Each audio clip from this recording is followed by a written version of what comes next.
Bonjour à tous et bienvenue sur ma chaîne YouTube. Aujourd'hui, je décide d'aborder avec vous deux petites anecdotes qui se sont passées ces derniers 15 jours. Donc elles sont très récentes. Donc ça fait écho avec la vidéo Contact défunt sur ma chaîne.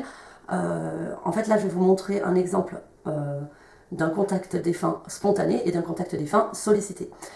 Donc vous vous rappelez, un contact défunt spontané, c'est un défunt qui vient à moi délivrer un message inattendu et qui est peut-être pour quelqu'un dans la réalité à qui je vais devoir vraiment le délivrer, ou alors pas du tout, je vais devoir l'aider à passer peut-être dans la lumière, ou voilà. Il va solliciter mon aide, il vient vers moi. Et le contact sollicité, à ce moment-là, c'est quelqu'un qui prend contact avec moi pour entrer en contact avec un proche disparu. Donc je vais vous parler d'abord de ce cas-là. Donc d'abord, je tiens à passer un petit coucou à ma consultante, parce qu'on a eu un très bel échange ensemble. Et évidemment, je ne rentrerai pas dans les détails, je ne vous dirai pas s'il s'agit d'un homme ou d'une femme, je ne vous donnerai pas de nom, de prénom, je ne vous donnerai aucun détail sur les communications parce qu'elles restent d'ordre privé et qu'elles ne regardent que la personne concernée, la consultante et sa famille, ainsi que sur un contact spontané, c'est la même chose, je ne peux pas rentrer dans les détails parce que c'est toujours pareil, il y a un respect à avoir pour les proches de ce défunt, même s'ils ne sont pas au courant qu'il vient vers moi. Voilà, donc pour respecter ce cadre-là, je ne donnerai pas des détails, je vais rester le plus neutre possible pour ne pas donner des détails précis. Donc je commence par ça, donc ma consultante me demande donc un contact défunt avec un de ses proches. Moi, comme vous le savez, dans mon procédé, je m'octroie 7 jours pour garder le canal ouvert de communication avec cette lignée d'âme.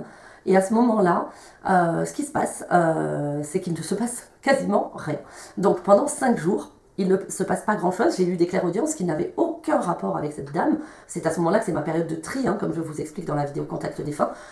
Ça n'a aucun lien avec elle. J'ai eu des clairaudiences qui ne la concernent pas. Donc bon, ça c'est le premier temps. Le seul élément qui est perturbateur au niveau de mes émotions, c'est que je suis très stressée. Hyper stressée, mais plus que ce que je pourrais l'être pour un événement en particulier dans ma vie. Surtout que je ne suis pas du tout stressée pour les communications défunts parce que ça fait partie de mon quotidien, j'ai l'habitude, je n'ai pas du tout de stress avec ça. Je suis quasiment toujours prête pour ça. Mais là, je suis stressée, il faut que j'ai cette communication, je suis en attente, je me dis oh là là mon Dieu, et j'angoisse beaucoup pour ma consultante. Et donc je lui demande quand même, je lui dis au bout du 5e jour, est-ce que vous êtes stressée? Elle me dit oui, oui, je suis très très stressée. Et donc j'ai dit ah d'accord, bon, donc c'était bien son stress à elle que je ressentais. Et puis j'ai pas d'autre élément. Donc je lui dis de ne pas s'inquiéter, que s'il doit venir, il viendra, et que s'il ne vient pas, ce n'est pas grave, on refermera le canal, et on pourra éventuellement faire une nouvelle tentative une prochaine fois, qu'elle ne s'angoisse pas avec ça, qu'elle continue à vivre normalement, et que de toute façon, je la tiens au courant en toutes circonstances.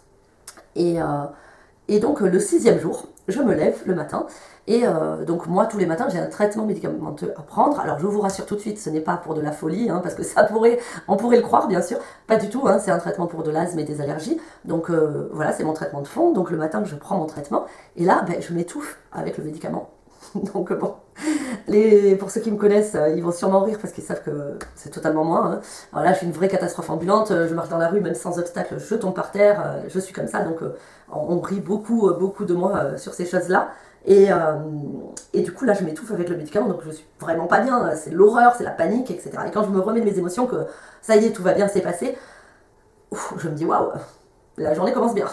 Donc c'est terrible de se dire ça parce qu'en fait ça détermine pas une journée, c'est pas parce que ça commence mal que la journée va être mauvaise.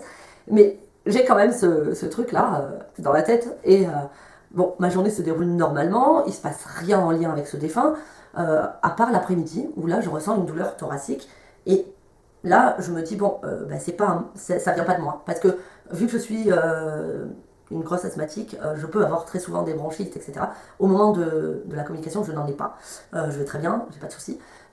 Donc je sais que c'est peut-être lié, possiblement, à ce proche disparu. Donc je la contacte et je lui demande tout simplement si son proche avait une maladie liée à la zone thoracique. Donc ça peut être une maladie au niveau du poumon, comme une maladie au niveau du cœur. Et je lui demande, même si ça peut être quelque chose qui, sur une petite période, pas forcément une longue maladie, voilà, je lui parle de quelques maladies possibles. Et puis, donc la consultante me dit oui, oui, il y avait bien une maladie au niveau thoracique. Donc, bon, je me dis, bon, ok, enfin, on a quelque chose de concret lié à ce défunt, enfin, quelque chose, en tout cas, une concordance. Il y a enfin une concordance. C'est le 6e jour. Il ne nous reste plus qu'un jour, enfin 2 jours pour communiquer, le 6e et le 7e. Et là, donc, je lui dis que je la tiens au courant, s'il y a quoi que ce soit. Et puis, elle me donne une info dont je n'ai pas besoin, normalement. Je n'ai pas besoin de savoir comment la personne est décédée. Si je le demande, c'est par curiosité, parce que sinon, j'en ai pas besoin pour les communications. De toute façon, souvent, les défunts me font part de quelque chose en lien avec leur mort, donc je m'en approche généralement. Et là, elle m'apporte une info spontanément, et elle me dit, mais ce proche-là, cette personne-là, elle n'est pas décédée de cette maladie. Elle est décédée en fait, de manière totalement inattendue. Elle s'est étouffée en avalant un médicament. Alors là, forcément, on reste un peu sur le cul à ce moment-là, pardon pour l'expression, et je me dis, waouh, ok. Donc moi, ce matin, ce qui m'est arrivé avec ce médicament, c'est en lien avec ce défunt. Et je ne pensais pas du tout, parce que c'est quelque chose qui aurait pu m'arriver, même si ça ne m'était jamais arrivé, c'est quelque chose qui aurait pu m'arriver, hein, concrètement. Et donc là, je me dis, ok, bon, donc j'avais pas du tout pris cela en compte hein, dans le contact. Donc je comprends, je lui dis, bon ben ok, on reste un peu surprise de tout ça. Et puis je lui dis, écoutez, là il n'y a rien d'autre pour l'instant, donc je vous tiens au courant. Ne vous inquiétez pas, on verra s'il y a une communication ou pas. S'il n'y en a pas, pas de stress, on pourra en discuter. Voilà, on remettra ça plus tard, on verra si vous le souhaitez ou pas. Ou si vous souhaitez voir quelqu'un d'autre, voilà, il n'y a pas de souci. Et donc là, en fait, j'attends, il ne se passe rien. Et puis là, le contact s'est établi le lendemain. Donc le contact, je ne vais pas rentrer dedans, je ne vais pas vous donner les détails. C'était un superbe message, vraiment magnifique. Voilà, vraiment un très beau message pour la consultante. Mais aussi un très beau message pour moi parce que le défunt m'a donné des éléments sur l'invisible qui encore viennent alimenter mon savoir sur l'invisible. Voilà, donc c'est génial d'apprendre encore et toujours. Et donc bon, ça je ne vais pas le dire parce que voilà, ça reste privé. Mais ce qui est intéressant et ce que je n'avais jamais eu et qui est très beau, et c'est que ce défunt déjà, on voit que l'écriture automatique, bah, c'est quelque chose qui était familier pour cette personne-là, parce que on a une écriture automatique qui commence sans débordement. Le geste n'est pas trop égaré, n'est pas trop étendu, on va dire. Tout est cadré, ciblé sur la feuille. Et ça commence par faire des traits du haut de la feuille vers le bas, puis du haut vers le bas, puis du haut vers le bas. Et puis ça continue, et puis à un moment donné, du bas vers le haut, quand ça arrive en haut, ça fait un gribouillage, et ça redescend. Et puis ça remonte, et ça fait un gribouillage, et puis ça redescend, et ça fait un gribouillage. Et en fait, après ça, au milieu de la feuille, l'écriture automatique commence comme un texte écrit à la main. Donc vraiment, il commence là, hop, arrivé ici, stop, il va à la ligne et il continue. Donc c'est un gribouillage, bien sûr, mais c'est très centré. Et du coup, c'est assez impressionnant. Et donc là, cette âme nous dit que je peux voir sur la feuille qu'elle a dessiné un bouquet de fleurs. Et donc là, bah, effectivement, je regarde la feuille et oui, c'est un bouquet de fleurs qui est dessiné. Et alors évidemment, c'est pas un dessin bien fait à la main par un artiste ou même par un enfant, on est sur de l'écriture automatique, donc c'est quelque chose de très rigide. Voilà, donc si la consultante me permet, je mettrai une photo pour accompagner la vidéo de présentation. Mais c'est beau, déjà il y a un bouquet de fleurs dessiné, c'est magnifique, et donc l'âme nous dit que ce bouquet est pour la consultante. Donc là, waouh! Là, on se dit, ok, donc la communication commence par quelque chose d'assez incroyable et de totalement nouveau pour moi parce qu'on me demande comme d'offrir ce bouquet symboliquement à la consultante. Et c'est immatériel et en même temps, c'est incroyable. C'est incroyable à ce moment-là. Et c'est d'une beauté inouïe et du coup, bah, c'était vraiment magnifique. Donc voilà. Donc c'était super cette communication. J'ai appris des choses nouvelles. Et ce bouquet de fleurs bah, virtuel, hein, ça m'était jamais arrivé, donc c'était une nouvelle expérience pour moi. Donc voilà, pour cette consultante, c'est tout ce que je voulais dire, le reste la concerne uniquement elle. Et la deuxième partie, donc là, c'était le week-end dernier, je crois. Je reçois des amis, on reçoit des amis avec ma sœur, et le mari de notre copine ne croit pas à tout ça. Évidemment, je peux comprendre. Pour croire, il faut voir. Il faut vivre les choses pour les croire. On peut croire les choses comme ça, mais quand on les vit, c'est différent. Et donc, moi, je comprends totalement que quelqu'un vienne me dire non, mais moi, je ne crois pas du tout à ça. Voilà. Et donc là, donc ils me demandent tous de faire une communication pour qu'ils puissent voir par lui-même ce qui se passe. Et bon, ben, je ne sais pas trop comment faire parce que ben, je ne veux pas trop impulser les choses, mais je demande simplement à mes guides et à mes protecteurs s'ils sont d'accord pour faire la communication avec moi, peut-être soit une clairaudience, soit une écriture automatique pour lui montrer, et en même temps, s'ils ont quelque chose à me dire, voilà, qu'ils le disent, tout simplement. Et là, donc, il y a une première partie où, en fait, j'ai une emprise avec une vision, et je suis avec un de mes guides qui me dit qu'il y a deux âmes, une qui trépigne de me parler et une qui tout simplement est là. Mais c'est tout. Voilà.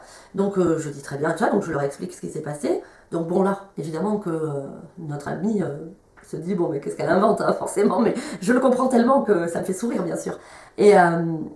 Et, du coup, finalement, je ne vais avoir aucun souvenir de cette communication puisque il s'agit d'une incorporation totale et donc je ne suis plus là. Et donc après ça, heureusement, j'enregistre toujours. Hein, donc moi après, je peux retranscrire ce qui s'est dit, ce qui s'est passé. Donc lors de cette communication, nous avons la visite donc de la personne qui trépigne de me parler. Donc moi, honnêtement, je m'attendais à ce que ce soit mon papa ou mon parrain puisque j'attends une communication avec lui depuis quelques temps. Et en fait, il s'agit, pour ceux qui suivent la chaîne de Asmo Paranormal, de Chrissy, ma petite américaine, qui a accepté la mission d'aider les médiums à communiquer avec des défunts. Et elle vient régulièrement m'aider lors de communication. Chrissy, avec qui j'ai créé beaucoup de liens, et du coup, que j'adore, forcément. Et du coup, là, c'est Chrissy qui m'incorpore. Chrissy, pendant la communication, donc elle donne énormément d'éléments, elle parle de beaucoup de choses, donc ça, je ne vais pas en parler, parce que ça concerne juste les personnes qui étaient présentes. Et elle parle à ma sœur. Ah pardon, elle parle à ma sœur, qu'elle connaît très bien, puisque mon équipe, à chaque fois je dis mon équipe, c'est ma sœur qui est magnétiseur et ma nièce qui est médium clairsentiente. Donc là, elle parle à ma sœur et elle lui dit qu'il y a quelqu'un ici qui veut dire coucou à une amie à elle. Et donc là, ma sœur se pose la question, mais quelle amie, qui ça, et c'est qui? Et donc elle pose des questions à Chrissy, Chrissy répond, et elle lui dit que c'est une amie que je connais et avec qui on a mangé il n'y a pas longtemps. Et là, quand elle me raconte tout ça, je me dis, mais je sors pas en ce moment, je ne suis pas dans un moment où je peux sortir, voir des amis, etc. Donc je suis à la maison, je vois pas de quoi elle parle, donc je cherche avec qui j'ai mangé, avec ma soeur, une amie, etc. Et puis ma soeur réussit à faire le lien en posant des questions, et là on apprend qu'en fait c'est pas vraiment une amie à nous, mais c'est quelqu'un avec qui on a créé énormément de liens, et c'est une patiente de ma soeur. Il faut savoir que ma soeur est infirmière. Et donc là, c'est une de ses patientes. Et c'est vrai qu'on a beaucoup sympathisé avec cette patiente-là. Elle est au courant que je suis médium. Et avec elle et son mari hein, aussi. Et donc d'ailleurs, si vous regardez cette vidéo, je vous passe un petit coucou.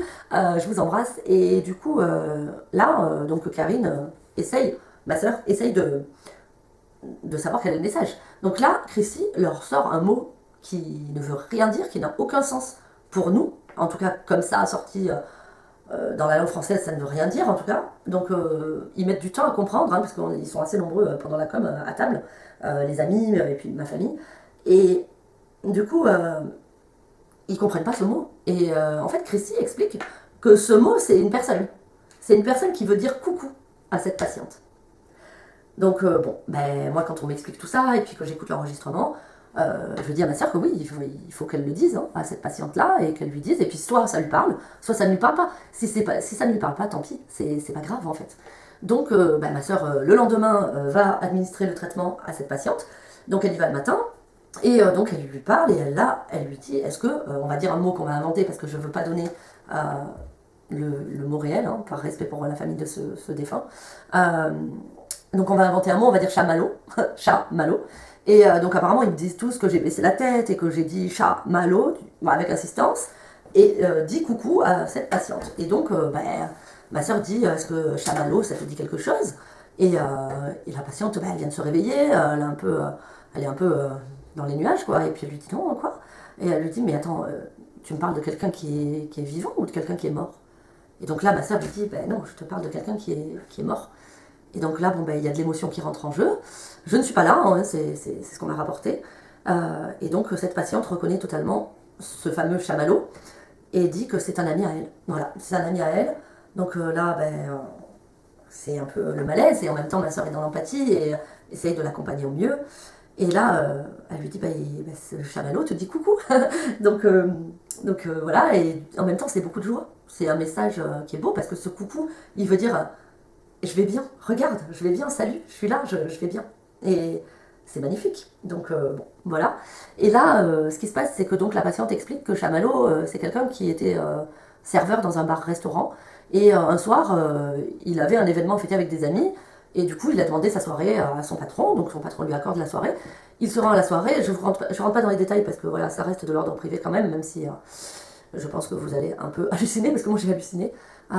Et donc, il arrive à la soirée, donc rejoindre ses amis dans un bar-restaurant. Et lorsqu'il rentre dans le bar-restaurant, il commande quelque chose à boire. Et à ce moment-là, il se fait tirer dessus. En fait, il est rentré dans un des bars qui a été attaqué lors des attentats à Paris, du 13 novembre. Et donc, ça surprend, forcément. Donc, Chat Malo, c'est son nom et son prénom. Donc, nous, on n'avait pas compris. Hein. Donc, le mot Chamallow est inventé, bien sûr, vous avez compris ça. Et donc, là, c'est quand même beaucoup d'émotions. Mais en même temps, c'est beaucoup d'émotions parce que ça rappelle forcément un trauma un petit peu collectif. Hein. Et en même temps, ça fait de la peine pour cette amie, cette patiente. Et en même temps, c'est magnifique, c'est sublime. Elle vient d'avoir un message depuis l'invisible de cette personne qui se déclare clairement, puisque là, elle donne son nom et son prénom, cette personne. Donc, il n'y a pas d'erreur, en fait. Et du coup, c'est sublime, en fait, voilà. Donc là, vous voyez, c'est facile, c'est un message à délivrer qui est facile. Déjà, c'est à délivrer à quelqu'un qu'on connaît, donc déjà, ça allège hein, le truc. Alors que quand c'est quelqu'un qu'on ne connaît pas, c'est beaucoup plus difficile d'entrer en contact avec un inconnu et de lui dire, écoutez, je suis médium, j'ai communiqué avec votre grand-mère, hein, on va dire n'importe quoi, et elle me dit de vous dire ça. Enfin, vous voyez, on passe vraiment pour des fous à ce moment-là, et en fait, comme je le disais, c'est vraiment très très peu de cas dans ma médiumnité. Lorsque je dois délivrer un message à quelqu'un, je le fais parce que le défunt me le demande. Mais après, si le défunt ne me le demande pas, je ne délivre pas de message. Hein, voilà. Donc, c'était vraiment une belle expérience, enfin deux très belles expériences. Et je voulais les partager avec vous. J'espère que ça vous a plu. Merci de m'avoir écouté. Et je vous dis à bientôt.